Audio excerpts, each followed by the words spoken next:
In this video, I want to show you a few exercises you can use for your cardio finishers. The first one is called a suitcase carry, and basically get a backpack and you can fill it up with books. I have about 8 pounds of books in here, which is probably a little light, but I couldn't fit any more in there. And you're just going to hold it and you're going to stand with good posture with it at your side. So my shoulders are down, standing up tall, I'm growing tall out of the crown of my head. And then I'm just going to walk with good posture. And I don't have a lot of room here, but if I had a hallway, I could walk up and down the hallway, I could go outside. And I want to walk as briskly as I can, maintaining good posture. And you can switch sides. When you go to one side, switch sides, and keep walking. And you want to go at a pretty brisk pace, since this is a cardio exercise, this particular one that we're doing with a lighter load. If you load it up heavier, it becomes a strength exercise. So keep the load light, I'd say between 10 and 20 pounds, and then just keep moving with good posture. So as quickly as you can with good posture is what I'm trying to say.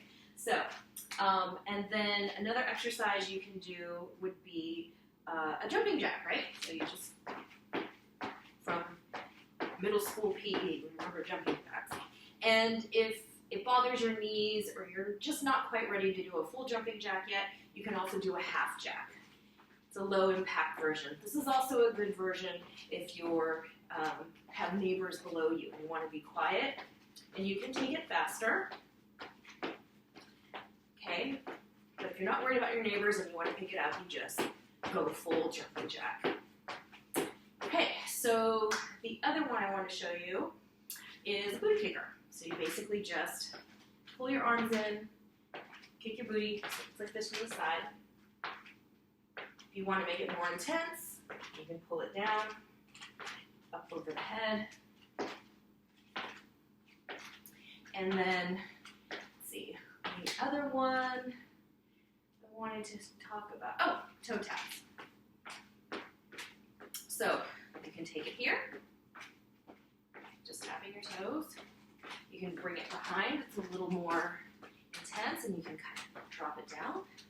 And then you can add some arms. You just sweep those arms. You can take them up too. Anytime you take your arm up over your head, it's going to increase the intensity of it. It's going to make you breathe harder, like I'm doing right now. So those are some options, and your intervals, depending on your fitness level, if you're just starting, I recommend doing 1 minute of work to 2 minutes of rest. And as you get conditioned, you can do 2 to 4 sets, right? 2 to 4 times you go through that. As you become more conditioned, you can do maybe 1 minute of work and 1 minute of rest.